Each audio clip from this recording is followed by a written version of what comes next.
Welcome to another in our series of Kehillat Israel podcasts. This is a recording of Rabbi Amy Bernstein's weekly Friday morning Torah study.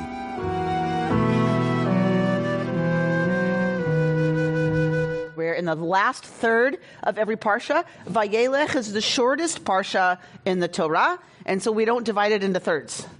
We just read Vayelech. And because we had a late meeting last night, I tried to get a head start on preparing, and so I was reading Wednesday night, and all of a sudden, out of nowhere, I started crying reading Vayelech. Now that probably has a lot to do with where I am in my work year right now. I am not pretending it is not relevant, but I was really, I've told you I go back and forth with Moshe. But this year, I feel really bad for him. I just feel really bad for him. And just something about reading this parsha this year was just really, I don't know. I said to Judy, I can't believe I'm reading Deuteronomy and I'm crying. What is going on? I need to take a minute and figure out what's happening. But I was okay. So this year it was really moving and really troubling. And maybe it's also about the times we're living in and turning on the news and, you heard my Rosh Hashanah sermon, many of you, so there's not a dearth of things to be concerned about or to cry about. And so, I'm sure all of that was there, and it's a vulnerable time of year, but it was interesting to me that I've read this how many times, right? And it was very moving, but and troubling, right? It was hard to read this year. All right. So having said that, Bert, Moses went and spoke these things to all Israel. He said to them, "I am now 120 years old. I can no longer be active. Moreover, the Lord has said to me, you shall not go across yonder Jordan. The Lord your God himself will cross over before you, and he himself will wipe out those nations from your path, and you shall dispossess them. Joshua is the one who shall cross before you, as the Lord has spoken. The Lord will do to them as he did to Sihon and Og, king of the Amorites, and to their countries when he wiped them out. The Lord will deliver them up to you, and you shall deal with them in full accordance with the instruction that I have enjoined upon you. Be strong and resolute. Be not in fear or in dread of them, for the Lord your God himself marches with you. He will not fail you or forsake you." All right. So Moshe goes to the people and speaks to the people and says, I'm 120, right? This is where we bless each other with, may you live to, may have Esra'im to 120. We're going to be told later that Moshe's eyes had not dimmed. He was fully functional.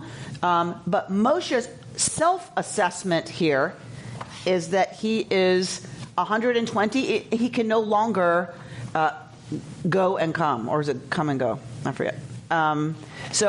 Latzeit v'lavo, I can't go and come anymore. My commentary says that this is about military leadership, that Moshe knows he can no longer be the general.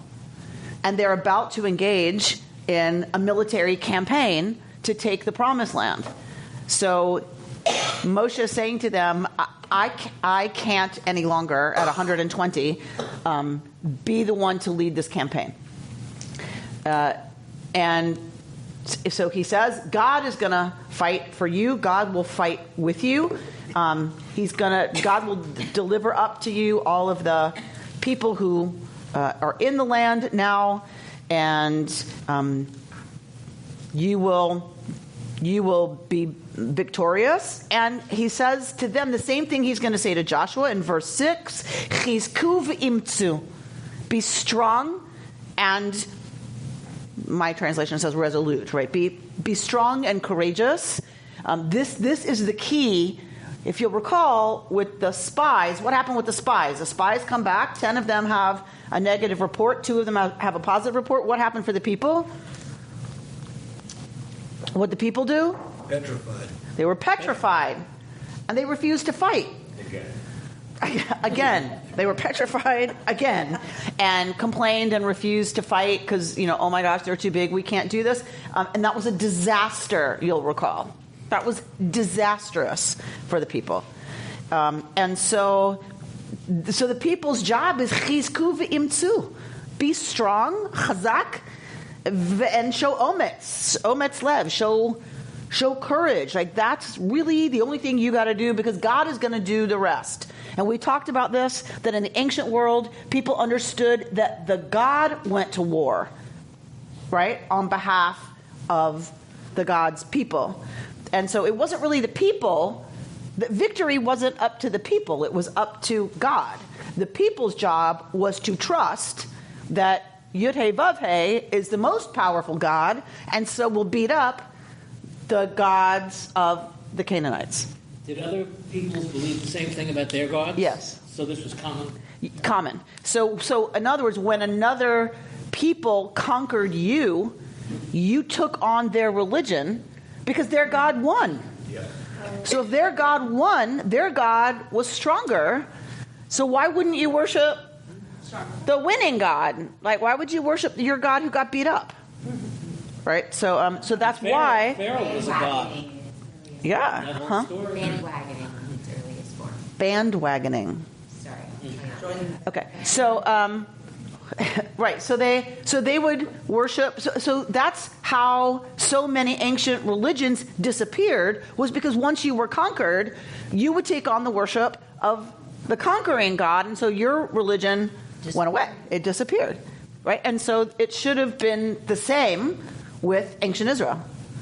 That once Yud-Heh Vav-Heh was conquered, right? It was, it should have been that the worship of Yud-Heh Vav-Heh completely went away, but because there was a presence in Babylonia, right?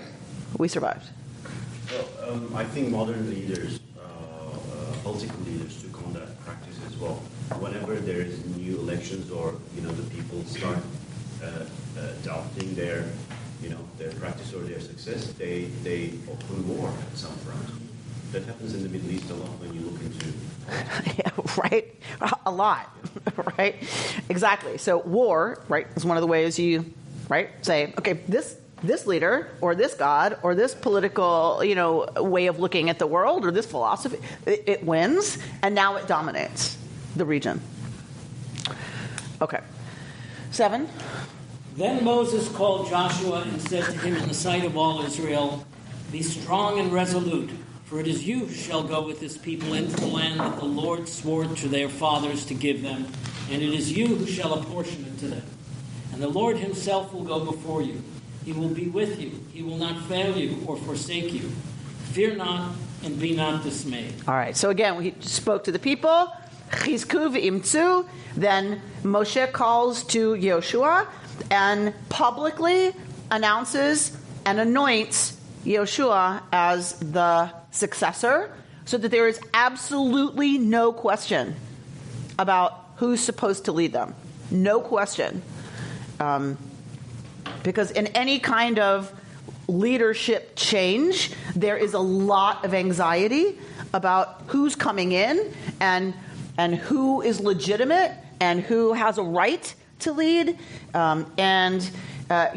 However crazy our elections might be, we have a peaceful transfer of power every 4 years. From your mouth to God's ears. So far. The jury's out.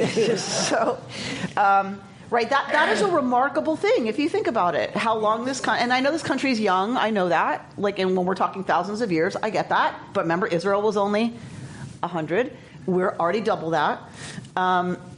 So I know we're a young country, but also the fact that every single election is a peaceful transfer of power is not a small thing, and we often take that for granted. In other places, that is not the case. There's a lot of bloodshed. There's a lot of anxiety. There's a lot of people who have been in power scrambling and being afraid, what's going to happen if I lose power? I could lose my head, literally.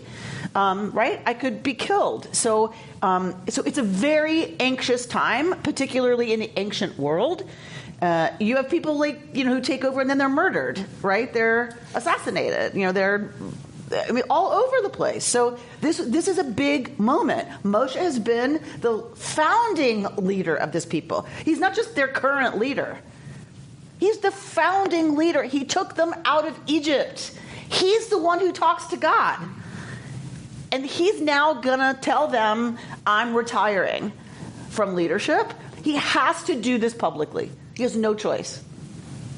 So he brings Yoshua, and it says here in the text, Le'enei Chol Yisrael, before the eyes of all Israel. Like, so everybody's there. This is not just a private meeting in his tent with the leadership. All of Israel is going to witness this moment where Moshe transfers authority to Yoshua. And he says to Yoshua the same thing he has said to the people, Chazak ve'ematz, be strong and courageous, because you will go with this people to the land that Adonai swore to their fathers to give them, and it is you who will apportion it to them. God will go with you. So again, we're going to get these words about lo tir'ah, don't be afraid. So what we know about Yoshua is that he has been the faithful protege of Moshe. We really don't hear much about Yoshua. We hear in the incident with the scouts that he has the courage and the strength to stand up to the opinion of the other 10 and to face the people and say, don't listen to them. That's one perspective, but there's another perspective, right? So he was strong enough to be independent in that episode. Is Moses anointing Joshua as his successor, or is he saying, you're the guy that can lead us in, but you're not necessarily the future leader of the people? I mean, how do you read this? See, he's definitely making him the general. General. Right. So he's appointing him to be the military leader of this campaign that they're about to embark on. And at this time, that made Joshua de facto the leader of the people. Leader of the people. Oh. Right? So that remember, early, before there was a monarchy in Israel, there was the judges. And the judges were somebody who was called to leadership, because remember, it was a loose confederation of tribes that kind of just came together when there was an emergency. Otherwise, they were independent. And so when there was an emergency, meaning the Philistines are getting ready to attack or whatever, they would come together and choose a judge who would be the military leader, and by default was also then the leader who made the decisions for the people. And that's Joshua's role here. Is he a relative? Is he a relative? He is not a relative, which is interesting, right? So we have Aaron, whose sons will be high priest after him, right? Only Aaron's sons can be Kohanim, can be priests. They're Levites, right? All Kohanim are Levites. Not all Levites are Kohanim. So they're all Levites, but only Aaron's sons can be priests. And there's discussion about, so how come Moshe has 2 sons, right?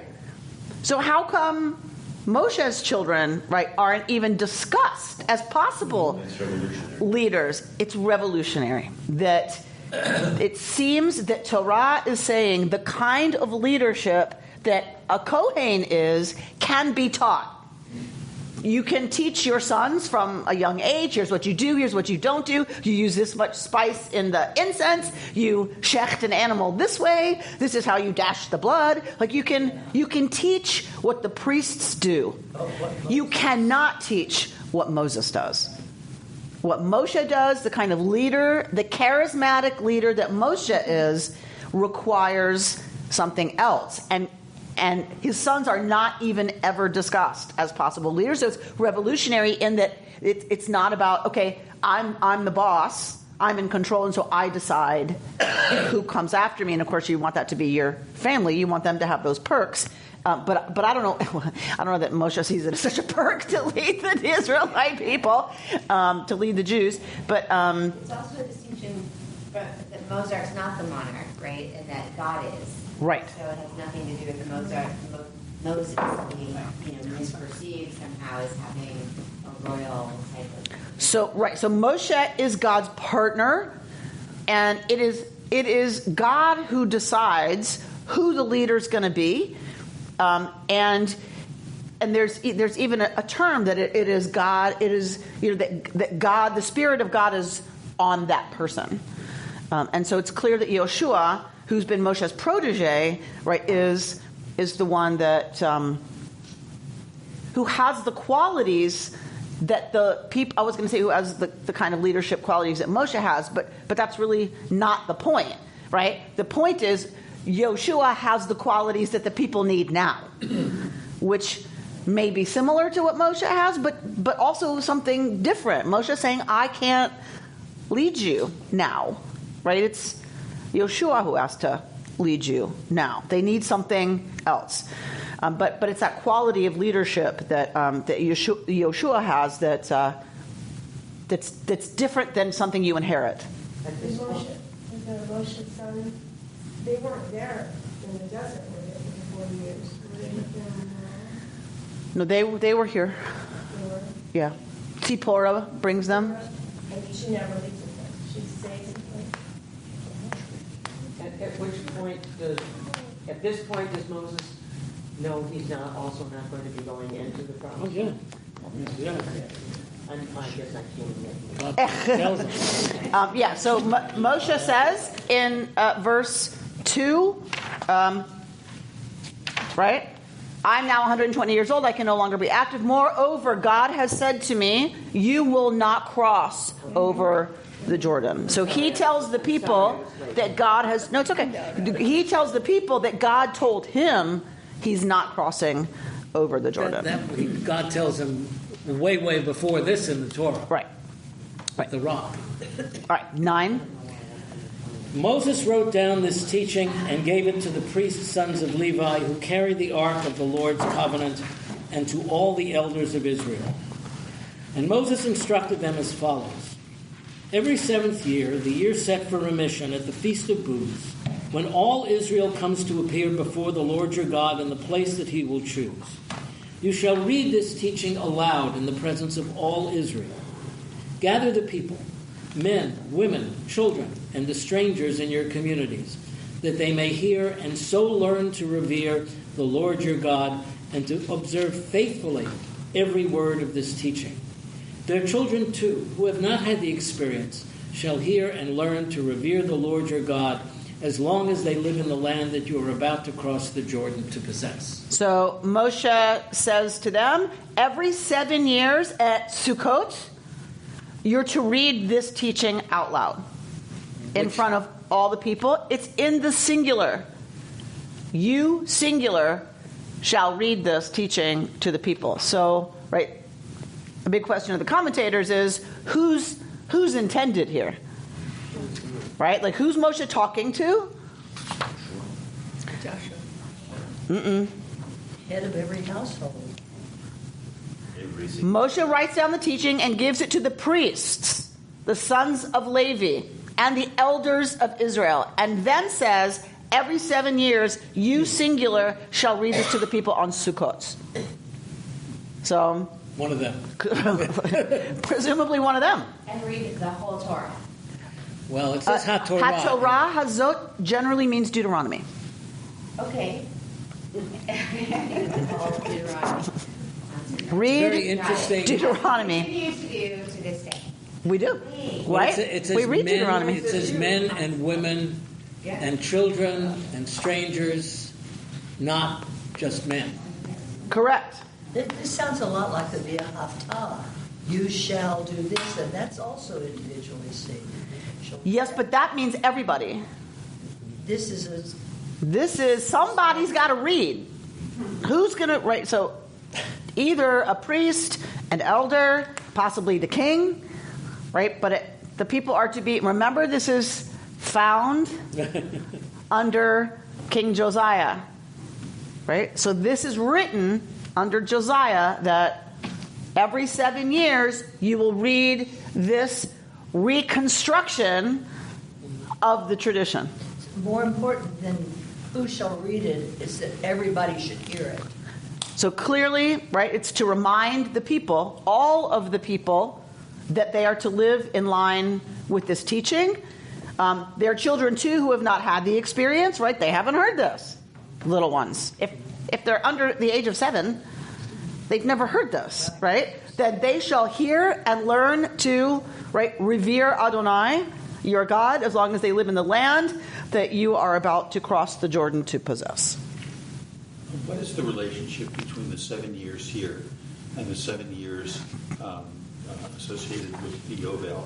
So it seems that they tie them together in that when it's time for letting slaves go, indentured servants go, that's when you're going to now read the teaching. So you tell me what that connection is.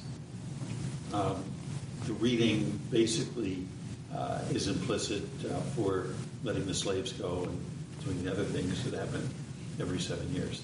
And is an example of following my laws, living justly as a society, is that you don't get to keep a human being, right, past a certain amount of time. So that whole idea is tied up with you will live according to my commandments and will be in awe and revere Adonai your God. And one of the ways you prove that is you're going to let your indentured servants go. And take the learning that they acquired with them and to spread it to their people too.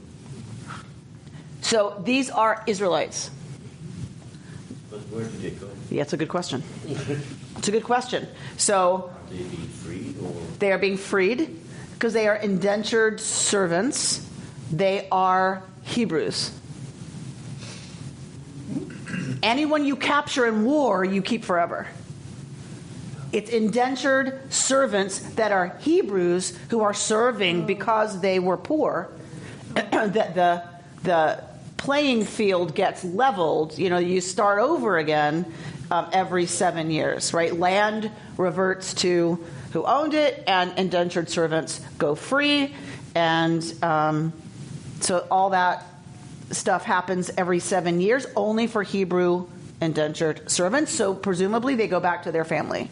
So there is a provision for if they want to stay in the master's home, they put a awl through the ear. They hammer they pierce their ear on a post, right? So, and then that now means that they can stay with their master. Like, let's say they married and had children as an indentured servant. The wife and children aren't leaving. If you want to stay with your wife and children, then you have a hole put through your ear. So of course the rabbis ask, like, what's that about? Yeah. What? Yeah. Why is putting a hole in your ear the symbol? And the rabbis say because it's not supposed to be that the ear that heard Torah on Sinai about being freed from Egypt and your obligations as a free person, that ear that heard that at Sinai is not supposed to want to stay a slave.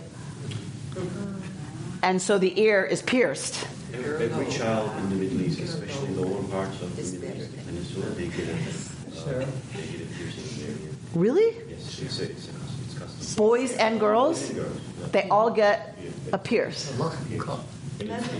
It's meant Right to ear? stay empty. And it's meant to stay empty. And what is the symbolism of that? To ward off evil. To ward off evil. That's what's being said, but maybe there's an ancient tradition. So somehow putting an imperfection in the ear Maybe wards off. Through it, and so Very interesting. Where did you say that is? in Yemen, Oman, the lower parts of the The lower parts of the Middle East, you said, they all babies get a, Yemen. or all children get a. Remember, Yemen was very Jewish. Yes, right. Very. I was just noticing in one of the commentaries about we're talking about Moses writing it down as opposed to just telling it or remembering it, and that always strikes me the similarities between our Constitution and the Torah. There's it's always going back to what did it mean, and here it says that later references to the teaching of Moses written down appear in times of instability or crisis, including a transition in rule or a moment of political or religious reform. And it just strikes me so much that we always have this basic, when things start getting a little bit crazy or strange. Well, let's go back and see what did it say. What's the foundation? And maybe as a lawyer, it's like, well, what did the document say? And it's, here we are now in a time where we're like, well, what does the Constitution actually say? We're always looking at reference point. Right. Yeah. And that, the same thing. It's the same thing you were doing then. When whoever was in charge at the time. Let's remind ourselves that we have this teaching from Moses. However, the Jewish tradition, and American as well, isn't just fundamentalist in the sense that it only goes back to the original. It goes to all of the commentary and case law. Well, so what I was going to say is, okay, you can go back to the original, but what does it mean? Right. Like, what does it mean when you say, right? And so that... There are certain foundational rules of the game, and that we're also taught over, like, you go to school. We have a constitution, folks. Every 4 years is a transition of power. Oh, well, we're just born into the rules of the game. But we opt in, and we do it by our choice. And we're raised and we're inculcated into this, a system. It's just a very similar process. And there's lots written. I have an article. If anyone wants to read it, it's like this thick. I have an article on how Deuteronomy is the basis of the Constitution. Yeah. This idea that there is a set of rules and laws and collections of that and other things that are not exactly that but sort of that, right? And founding principles, and that that this is really what our forefathers, and it was forefathers, looked to figure out what did they want to base this country on. And that always makes it very relatable to me, because I'm not a strict constructionist of the Constitution. I don't think that we should, that there should be 3/5 of a person. Obviously, we evolve, we change, and it just is such an accessible way to enter this text as an American who's raised in civics lessons. Like, oh, okay, that's what it means to say you can go back to the text, but it's not to be taken literally, and it evolves for its time. And there are crises involved in that, right? Like we are facing one now. That there's a crisis around what does that mean? If you go to the Constitution, high crimes and misdemeanors, what does that mean exactly? High crimes? Does that mean it's a big high crime, or does it mean it's a crime that takes place at a high office, right? And that's going to be a huge argument in this country that's going to determine, right, a lot of stuff. And that's exactly how Torah has always functioned, is to be argued about. But yes, so it's very familiar to us, this idea of coming back to the text to say, okay, we're going to read it again and figure out for us what it means and how we live by this, or don't, right? All right, so let's go to, where are we? 14. Thank you. The Lord said to Moses, "The time is drawing near for you to die." Is that what you cried? I did. I did. It's so simple and so sad. It's so sad. And but it's just a simple statement. Yeah. Call Joshua and present yourselves in the tent of meeting, that I may instruct him.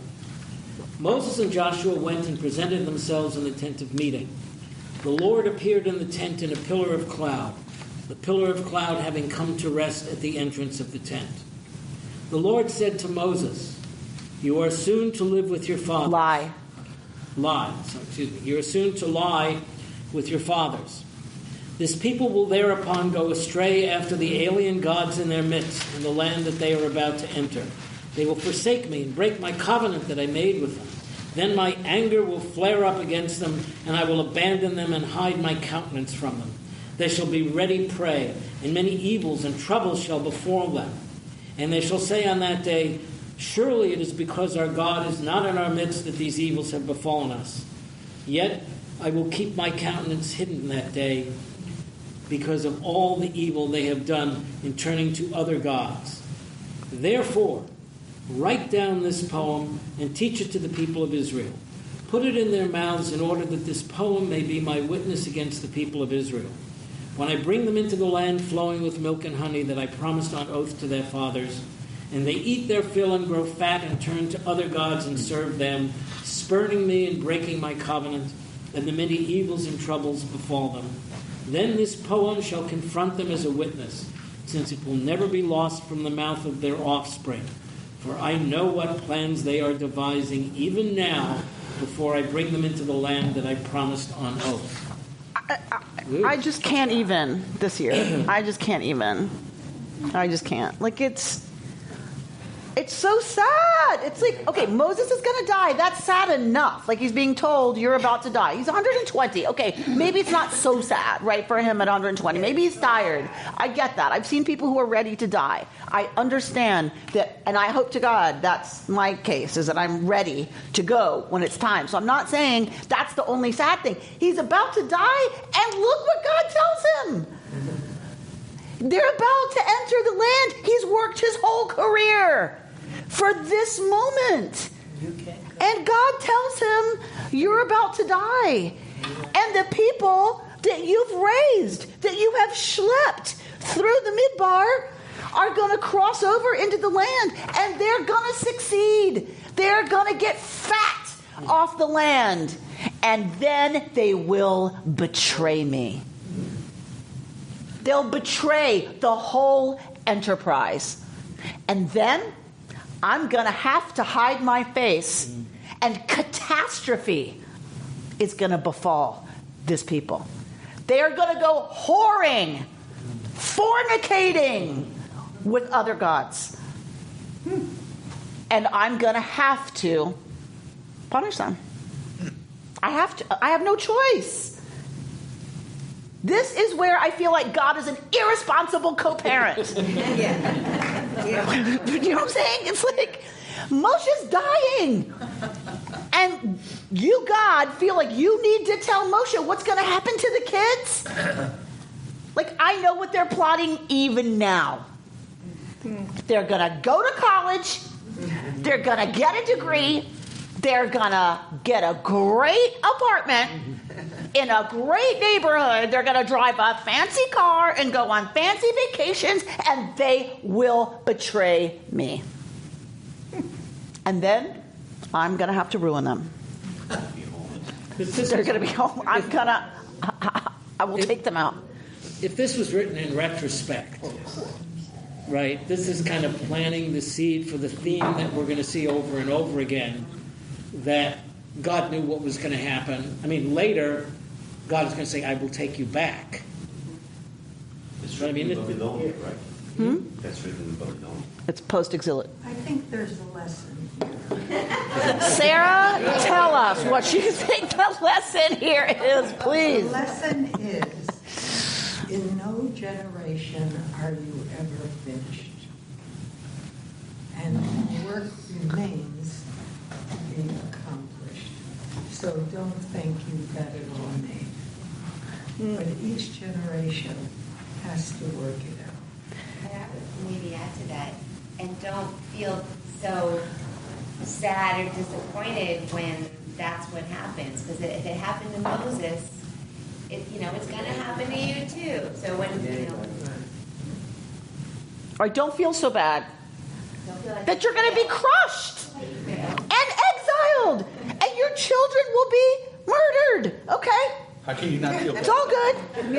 Right? It's like this horrible, horrible thing that God shares with Moshe. I think that's what upset me so much on Wednesday night. That Moshe's come to the end, and God is saying they're going to blow it. They're going to get in there, they're going to take it all for granted, and they're going to blow it, and I'm going to have to schmeiss them, right, for it. And I felt bad for Moshe. This is how he ends his life.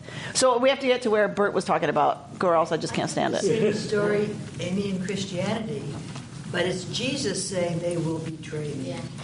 It's the same story. It's a repetition of the initial story we're hearing here. Right. Absolutely.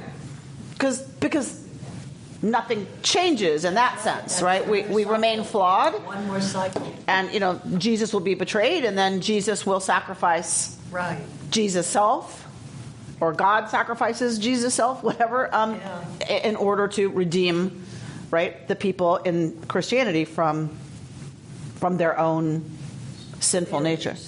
All right. That day Moses wrote down this poem and taught it to the Israelites. And he charged Joshua son of Nun, "Be strong and resolute, for you shall bring the Israelites into the land that I promised them on oath, and I will be with you." When Moses had put down in writing the words of this teaching to the very end, Moses charged the Levites who carried the Ark of the Covenant of the Lord, saying, "Take this book of teaching and place it beside the Ark of the Covenant of the Lord your God, and let it remain there as a witness against you. Well, I know how defiant and stiff-necked you are. Even now, while I'm still alive in your midst, you have been defiant toward the Lord. How much more then when I am dead? Gather to me all the elders of your tribes and your officials, that I may speak all these words to them, and that I may call heaven and earth to witness against them. For I know that when I am dead, you will act wickedly and turn away from the path that I enjoined upon you, and that in time to come misfortune will befall you for having done evil in the sight of the Lord and vexed him by your deeds." Then Moses recited the words of this poem to the very end in the hearing of the whole congregation of Israel after this commercial break. Right. And guess what, Bert? In today's Torah study, we don't get to the part you were talking about. Right? So to your point earlier, Laura, some people want to say that it's the poem that is the teaching, and that it's the poem that's to be written down and to be read and to be placed in the ark. And the poem, of course, is Ha'azinu, that we read next week, which starts at 32:1. So we are left at the end of 31 with Moshe saying, "You've been a problem while I'm alive." I can imagine, yeah.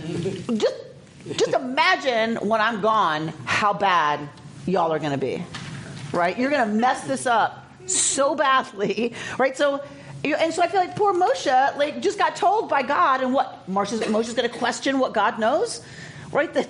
So Moshe just got told this by God, and so now what's Moshe going to do? So Moshe turns to the people and traumatizes the people, saying, right, y'all are going to mess this whole thing up. Yes, the reason Bert seems to be able to live with this is because it is written in retrospect, right, by a people who is suffering. Right? This is written by the children who are asking, "Why did you forsake us? How could you forsake us?"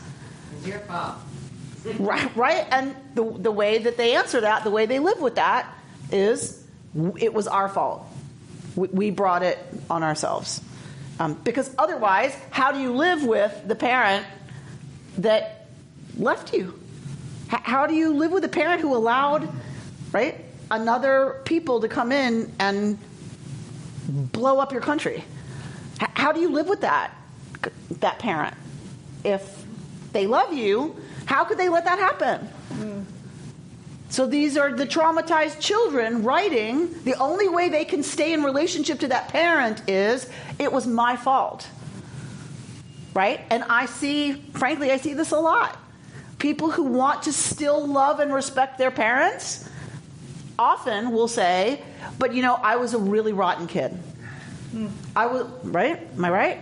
I was a lot of trouble. To be fair, my father didn't have a loving father, and I was a real pain in the tush, and blah, blah, blah. I deserved a lot of what I got." Because it's the only way to live in relationship to a parent who didn't take care of you, who didn't defend you, who hurt you, who allowed you to be hurt. Well, how come mom didn't do anything? Well, she could never stand up to him. That's, she was completely powerless. It wasn't her fault. He would have hit her.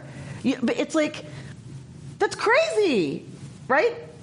But it's how you stay in relationship to a loving.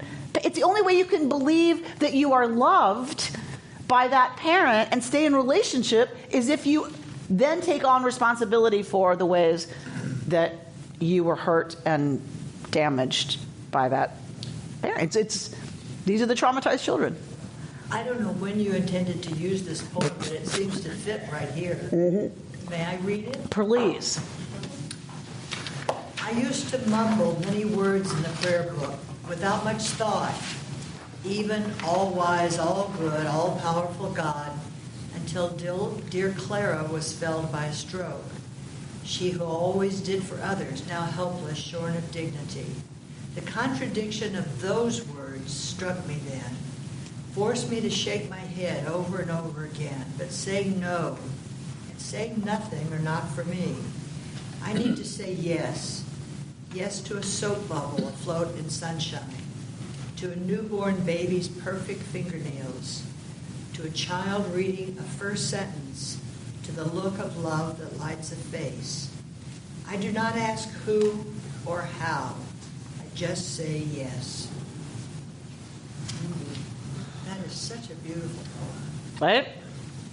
So, after we go through all the turmoil and fail again and again and lose again and again, we still just say yes. and that's the task, right? That's the challenge, that's the obligation, that's the mitzvah, that's the work, is how do we say yes anyway? How do we say yes in the face of all of the things that will befall all of us? How do we say yes? And how do we look for the things to say yes to? Because who's going to say no to a baby's perfect fingernails? Come on. Right? But it's... You have to notice them first. But you have... So it's... Who's going to say no to that? Somebody who doesn't see it. Right. And so it's about looking for the things to which we can answer yes. Looking for yes. Right? Psychologists will tell you that you see the things that you're looking for, right? So there's a great TED Talk by Amy Rosenthal, who spoke about if you're looking out in the sea, the audience, if she was looking for people wearing yellow, suddenly she saw so much yellow. If she was looking just for red, that's what she'd see. So you have to be on the lookout. For things that are good or bad, because whatever it is that you're looking for will stand out more. And the same is true of right evidence, right? That if they tell us we look for evidence to support the convictions we already have, right? And we dismiss evidence that does not support what we already believe to be true. And now that we have algorithms that watch everything we read, those algorithms choose the article we see next listed in Google on that topic based on our previous history. So now we're being fed articles and perspectives that match what we already read. They even say, because of your previous choices, you might enjoy. And when it's shopping, I'm totally down with that, right? Like, they know what kind of shoes I like. That's a great thing. I love that. But when it comes to ideas, right? When it comes to perspectives, it is just downright dangerous that we're living in an echo chamber now, where we only are exposed. Really, I search on Google for the same term you search for, and we get different listings based on our previous reading history. That is terrifying. Yes. That we now are not exposed to. Well, it's not terrifying for me, but for other people, right? So, right, them. It's alarming. It's terrifying to me that they are not exposed, right, to what we think and what we know to be true. They are, only watching fill in the blank what network. The theme here, though, I mean, I was going back to last week, which had blessings and curses, and then you're going to stray, and then in the end it said God will take you back. And here we are again talking about straying, and later the possibility of what you need to do not to stray and to come back is so apt for this time of the year, Shabbat Shuvah, in between Rosh Hashanah and Yom Kippur. And it's both sides of a coin. And I find that about our tradition so wonderful. It recognizes that sometimes we do miss the mark, and it's not eternal. We have the ability to return, and the idea that God will, however you understand that to be, that it is possible to return. So look at page 3. Page 3. It's got to be this. Yeah. Page 3. Once we enter the promised land, we are destined to stray from God and the covenant. God will punish us by banishing us to other lands and by turning God's face away from us. But eventually, V'hashevota el levavcha, we will return to heart-centered awareness, recognizing that we have become estranged from our intention, and we will return. V'shavta. God will respond by turning back towards us, restoring us to the land, and taking us back in love. In this cycle, there are at least 2 opportunities where we can make a choice. From the outset, we could decide not to stray in the first place. This is pretty obvious. But what makes the tradition so human and responsive is that it recognizes that we will stray. We are not perfect, and there will always be times as individuals and as a community when we will feel alienated or distant from alignment with the divine. There will be times when the mind is clouded and the heart is constricted, and we may not always be able to see clearly enough to make a wise choice in those moments. However, there is enough compassion that even when we do stray, there is always a second chance to make a different choice. From within the experience of suffering, judgment, and exile, right where this is written, we can still choose to say yes to life. We can feel the constriction and know it, taking it to heart.